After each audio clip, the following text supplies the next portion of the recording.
temptation, if you have a powerful military, to use it in ways that maybe is not appropriate. And I think we have made that mistake in the past. And if that's where you're going with this, I absolutely agree with you. This America is turning into a country I don't recognize anymore. This is not the country I grew up in. I mean, I gotta be honest, like when I first enlisted, I kind of bought all the rhetoric, hook, line, and sinker. You need to get away from your television, watch the broadcast, get away from your television, hit the street. There's a revolution going on, and you're missing the global change. Veterans have an interesting perspective on the way things are going on in the world, and on the processes and on the policies of NATO, because we fought under them, we experienced them, we know what they say in practice isn't necessarily what's going on in the ground. The North Atlantic Treaty Organization is a military alliance. It is not a humanitarian agency, it is not a relief agency, it's not a charity, it's not the Rotary Club International. It is an alliance of 28 Western European and North American countries that are in the business of in theory, protecting themselves, but in fact, over the past 13 years, of waging war. Yeah, we're trying to save our pension fund. Retired Chicago police officer. I am, yeah. And that's information on it. JP Morgan Chase Bank is our pension fund bank. We discovered the pension fund abuse in 2005, notified the U.S. Attorney Patrick Fitzgerald about that. And in the book there, Truth or Treason, the 5th edition is what we have on here. It's all in there. I am opposed to what's happening in Iraq and Afghanistan and the way NATO is being used as kind of a tool for corporate capital interest. We were told that we were invading the country of Iraq, you know, to bring democracy, to bring down Saddam Hussein, to do all these great things for the people of Iraq. But when I was there, I didn't see any of these things happen. I didn't see a lot of help being given to the people that needed it. Out here saying that the 1% with all the power and all the banks, factories, oil wells, natural resources, all their wealth is created by human labor. It's created by people like you and I who bend our backs, and all we get in exchange is petty wages. And it's about time we rise up and we overthrow this 1%. Here to somewhat express our whatever right we have left to free speech and free organization, because there's a lot of misinformed people in every camp, and that's pretty much the only efficient tool in mental battles like these is information. The United States is a nation for immigrants. In fact, so we, the immigrants, have the right, the same right that have all the before immigrants that came to the United States, the right to work, the right to be here, and the right to live and be happy.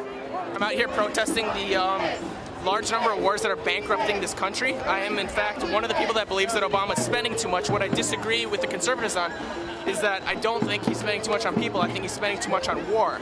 The thing is, this is the war of the United States. It's not the war of NATO. 90% of the forces belongs to the United States.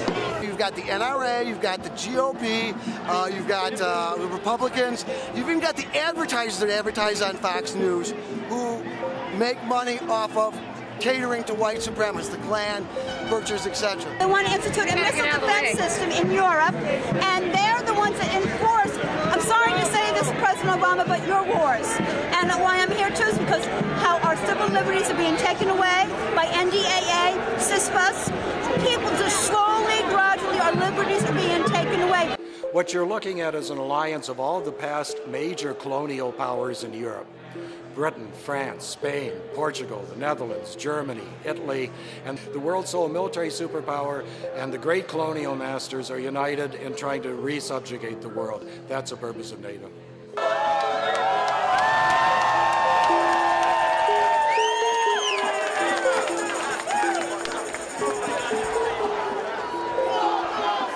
I saw a lot of big bases being built for the U.S. military, and I saw a lot of huge, construction projects going on, like the embassy and us taking over BIOP, the Baghdad International Airport.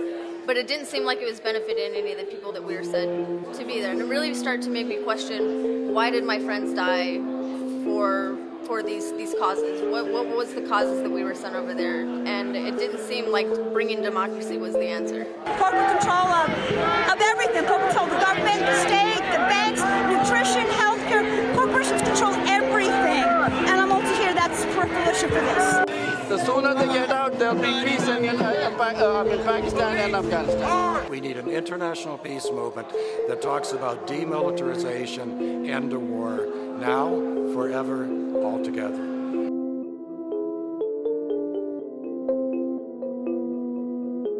It's the beginning of a conversation, because what people are finding out is that on a very basic level, we pretty much agree on the most important things. We have disagreements about how we get there, and that's fair. That's the nature of life. But the fact that we would like to make a more humane and just world, I have no problem with that. The question is, how do we do it?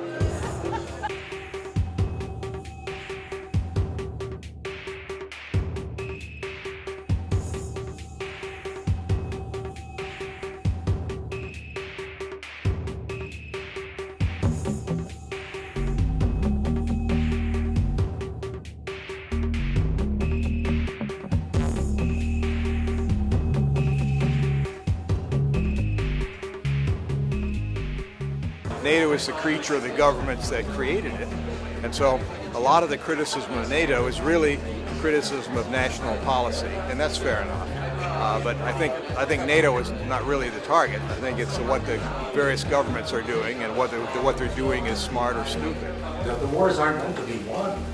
They're used as testing grounds for the United States and NATO to build up a global expeditionary military force for the next war, if I may, real quickly.